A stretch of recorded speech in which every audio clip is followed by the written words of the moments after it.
Today we're going to talk about one of my two great passions, live streaming. Yeah. The other one, of course, being ventriloquism. And if you haven't heard, there are some major updates in the live streaming space that we have to talk about. The first one coming from a friend of mine, Charlie, aka Moist Critical, who dropped a bombshell video titled Goodbye Twitch, where he says this. So, before we hear that, every title that Moist Critical ever puts out on his channel, Penguins O or Penguin Zero, is actually kind of clickbaity and so good. It's so good. It's so intriguing every time. I am no longer exclusive with Twitch.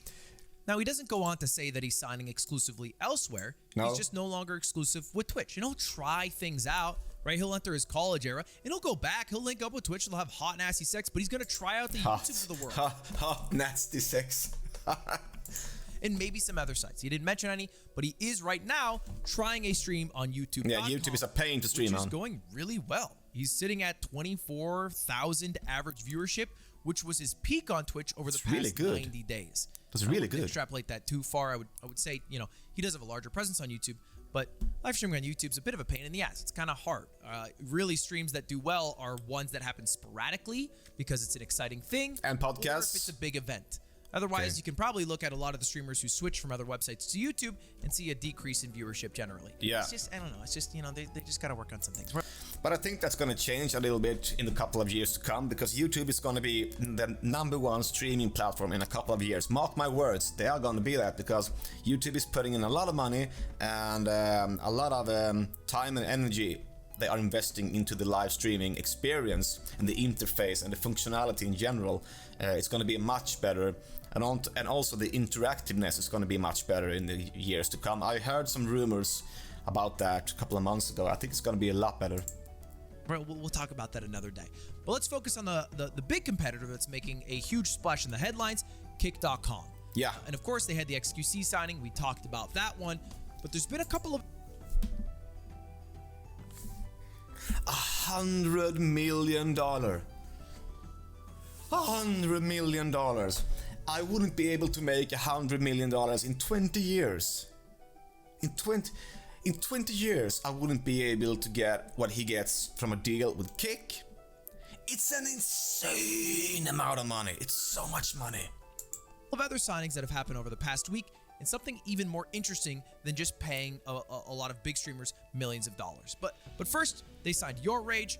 He did the classic. I got a few options. Which one am I gonna pick? Yeah, the one. Are we not even putting YouTube on a fucking? The one truck that pays the most. Like, is it that much of a joke? People live stream here, okay? This is a real establishment where live streams happen. Anyway, this one was not too much of a surprise because Your Rage has some friends who do already stream on Kick.com, but it was a little bit more of a surprise when it was announced that Sapnap would also be going to Kick.com. That's right. Sapnap is a Minecraft creator. And if you've been at Kick.com, it's not exactly ripe with Minecraft creators. That's not the demographic that currently operates in that space. He is the first of that. It's kind of like Hikaru when he went over there. You don't really think of it as the chess hub, but you got to start somewhere. Somebody's got to be the first. Now, we're going to talk about why this signing is a little bit problematic. But first, is it working? Is signing people making Kick bigger? Oh, guys, look at this. Massively smaller than Twitch. Look at this. Look at this chart here, guys. Monthly visitors on Kick.com, 126 million. Monthly on Twitch, 1.093 billions. And the average visit duration is 6 minutes and 21 seconds on Kick and 9 minutes on Twitch. So obviously Twitch is still king, and that's by a lot also, if we are to believe these charts then. Twitch, at least according to this website, is getting billions of visits a month, and Kick is getting hundreds of millions. But they do seem to be growing. I mean, if you look at their largest day ever, it came directly after the signing of XQC, where they had over 8 million people go to the website. And since then, it went down a bit, but let's be fair. You can't sign an XQC every month. You'll be out $1 billion before the end of the year. Yeah. And they are getting more visits now than they did before some of those major signings. Quarter over quarter, they are growing. I think they just hit 12. But the question though is, how are they gonna survive in the long run? Because the ads and everything. Let's see what he has to say about that. Million users, which is pretty fast. They hit that pretty quickly.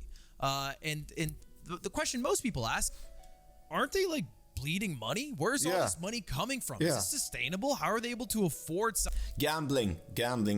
finding all these people without actually even running ads on their platform? Like if you go to Kick, you won't receive an ad because they don't have any advertisers at all. To which the CEO of Kick, Eddie, would say, we don't even care about that. It's not even a problem. Yeah, no, we've at this moment we're not running ads. You know, I'd like to think we're in a growth phase right now. You know, our sole goal right now is to grow. We really want to grow Kick. We want it to be a name that people recognize when they think of live streaming. We want it to be part of, you know, internet culture. We want it to be, you know, standing there with the other giants in this industry. We think we can do that. So now that's not super weird for a startup to want to grow and not be profitable in the first year. It's even not that weird for like a Silicon Valley type company to be in a growth phase for a few years and blow hundreds of millions of dollars to capture a huge market share by offering insane services and then turning around and then try to make money, oftentimes making the product experience way worse, like Uber or DoorDash or Netflix. Because wait, our user behaviors are already set. We already signed up for all these things. Spot on. We don't have cable anymore. We cut cable, so you can fuck us all over because we have no option. Now, I'm not saying Kick is going to make their experience terrible when they try to become profitable, but it is not that weird to be in a growth phase. How are they funding this growth phase? They haven't gone through several rounds of VC funding. But luckily, a lot of the people who are on the board at Kick are also on the board at stake.com. And they're also billionaires. So to everyone still wondering what they get the money from, gambling is the simple answer to that. If I'm gonna Eli 5 you, it's like this. Kick is a platform that you can live stream on, and they get their money from people losing their money. So they take the money that people lose and they put it in to Kick and finance it that way. It's really that simple. You know, a lot of people come to the final conclusion that at its core, Kick is just a marketing vehicle for Stake. I would say that a little more accurately, or was anyway, people at Stake had enough money to go to a new venture, which they are doing with Kick.com. And they have enough runway from all the money they made with Stake to lose money with Kick.com for a while.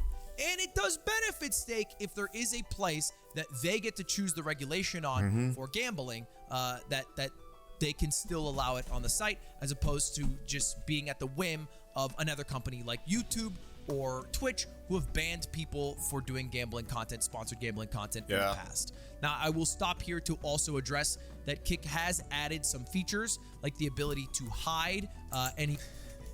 If you combine banning and Twitch, what do you get? Bitch!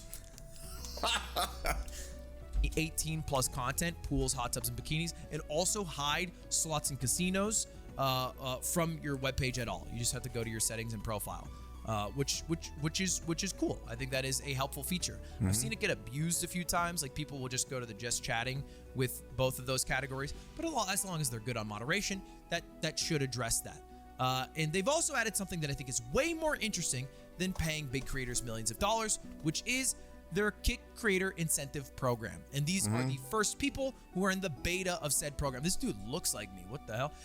They're in the beta of this incentive program. And the question might be, what the hell is it? What does this mean? Basically, they are offering to pay creators for streaming hourly.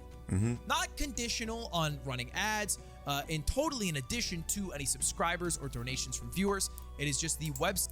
The life of a Twitch streamer is working an impossible number of hours trying to find success. For all but the largest creators, these hours go unrewarded. Yeah, of course they do. Twitch ignores small and mid-sized creators and gives the body to select small group of streamers via a huge paid contract.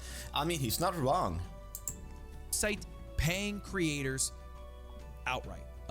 And they have a few criteria on how much you get paid. It's based on the number of hours you stream, a flat rate based on Kick's advertising CPMs, which doesn't exist because they don't have ads at the moment. No. The average viewers you have, and viewer demographics and engagement, which sounds really fucking cool. Yeah, be on a website that pays you 95% of the sub revenue and then also is able to pay you hourly if you stream is a huge advantage for smaller creators to maybe go full-time streaming because of all that revenue. And that's really and then great. Up their creation game, right? Not just on Kick, but also on YouTube. Focus on making videos, shorts, TikToks, whatever it is. Yeah.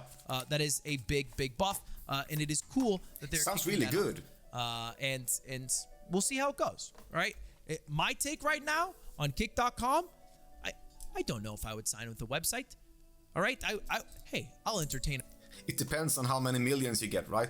Now, but like on a serious note, I think that's a really good idea, because it's a good incentive for people to actually want to stream and for actually be able to get some success in life. I mean, a lot of people streaming, for example, on Twitch, is one of the biggest platforms, obviously.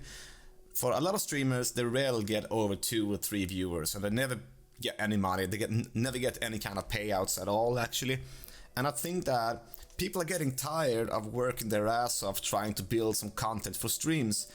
In a conversation, I entertain a conversation with Facebook.com, but it is concerning for someone like me, right, or a big creator to take millions of dollars. Because the question I always have is, what is the goal with all that capital, right? You have to have a plan with all the money that you would receive that is more valuable than the value maybe taken away from promoting a website that has not the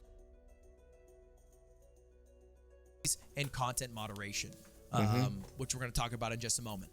However, if you're a smaller creator and this is an opportunity to go full time, I say fuck it. I say get the bag. I say take it for all they're worth, for as long as they're able to pay people out at such a huge loss. Because why not? If it is the dream of all dreams, we accept a lot of evils in our lives. All right, I drink fucking Nestle water occasionally because I'm fucking thirsty, and they're also an evil. But if it's in your self-interest, if it works for you, I say go for it. That's actually so true, because you can struggle for years and years and years on Twitch, but the discoverability kind of ruins it all. It's not about being a good or bad streamer always. Of course, that's gonna weigh in if you're entertaining and if you have good content or not. But generally speaking, you can be the best streamer in the world. But if you haven't built an audience elsewhere, for example on YouTube, then the chances of you getting discovered are itty tiny. And that's not the case, obviously, on Kick. It seems like, if you're gonna go on the information that we hear now, it's at least that's how I understand it, that they are doing something else that Twitch should have done 5 years ago, and I think it's working. But I mean, who knows? Let's keep watching. I hold more judgment for people who are already millionaires. They don't really need more millions of dollars unless they have some really cool plan to do with all that money. Anyway, back to the issues with Kick, which is their lack of protecting certain communities. Specifically, if you go on that website, the cover boy of it, Aiden Ross, the guy who, you know, is kind of the face of Kick in some ways, his chat is they're ruthless, bro. They really want to kill a lot of minority groups all the time. And Tubbo talked about this after the signing of Sapnap, who is a creator with a younger demographic and a gayer demographic. Is people in communities such as LGBTQIA+, younger demographic and stuff like that.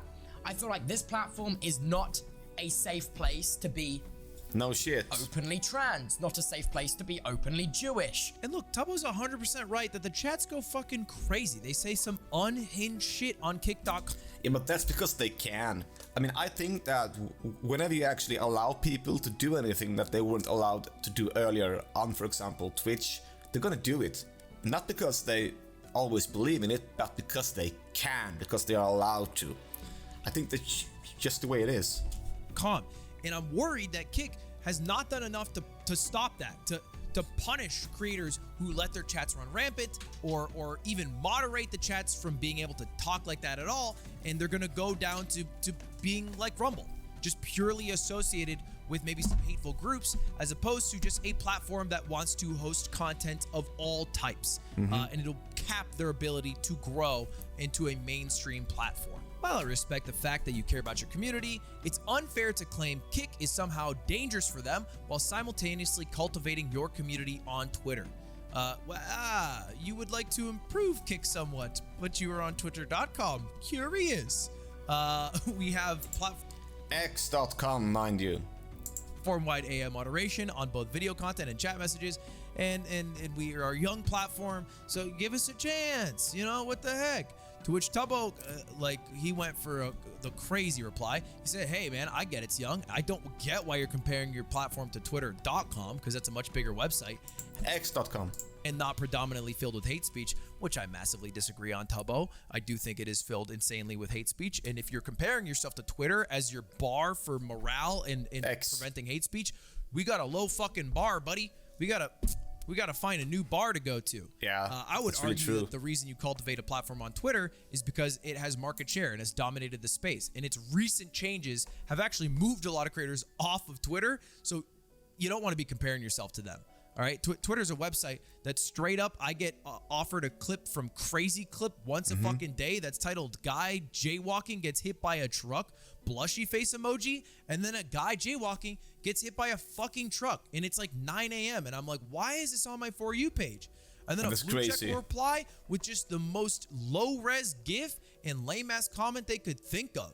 If you can dodge traffic, you can dodge a ball. So anyway, this Twitter rant aside, I do think Tubbo brought out a bit of receipts, which is Yeah, but I mean, to be honest, Twitter rants, it's nothing new, right? We've seen that for years and years and years, though people have been banned for it, I mean, for a lot of years, but I mean, that's nothing new. Twitter has always been the waterhole for mean comments and that kind of stuff. That's nothing new, and Kick is probably going very well with X, because both those platforms are allowing people to speak more freely, so to speak. in Ross's chat saying, I kill LGBTQ. We all kill LGBTQ. Which honestly, progressive that they threw in the queue, right? Like they're actually getting the acronym down a little bit. That's huge. Wow, I don't even want to read that sentence out. Oh. Black lives don't. Okay, I don't. None of these sentences are okay to read out loud. I'm gonna read them and have your thoughts be fucking tainted with. That's nasty. Jesus, man. So you get the idea, all right? Kick.com right now, I think is a little too unmoderated and a little too associated with just hate speech outright. And so a creator like Sapnap going over will be an interesting test. We will see. All right, is he going to be hate rated by the people who are around him? Will the people who go to Sapnap's stream feel comfortable being on that stream? Because right now, the only people who stream on Kick.com are people who are paid millions and millions and millions of dollars, like Your Rage, people who just get banned on other websites like Twitch or YouTube, so they don't have anywhere to go, so they check out Kick.com, like Fuzi, or people who just maybe didn't have enough success to want to continue on a website like Twitch, which doesn't offer as competitive rates in terms of subsplit. That's really true. And they want to try their hand over on a website like Kick, right? That seems to be the main three groups of people who I see go over to Kick. And until Kick starts to get their act right and starts to make it a place that feels good and comfortable for anyone to go on, I don't think they're going to grow to that culture point that Eddie wants them to. I don't think even throwing hundreds and hundreds of millions of dollars is going to get them there. But we'll see. Time will tell, right? All right, that's it. All right, thank you all for watching. Have a good one. Well, I think that he's wrong to an extent, because I think that people have always been visiting sites like 4chan and Flashback and all those kinds of other sites that you can post shit. I mean, like Tumblr and Twitter for that matter. I mean, people have always gone to those sites where you can speak more freely. And it's, as I said earlier, it's not always because they believe in what they are saying themselves, it's just because they can. And the moderation on the internet is much bigger than it was 10 years ago, right? So people are getting moderated, and some people don't like that. It's basically for the same reason why some people get VPN, right? It's not the exact same thing, but you know what I'm talking about here. Some people just don't feel comfortable leaving traces all over the internet. Some people don't feel comfortable getting moderated. Some people don't get comfortable with this and that, you know? So I think people are doing it because they can, and as long as they can, they're gonna flock there. It's just the way it's gonna be.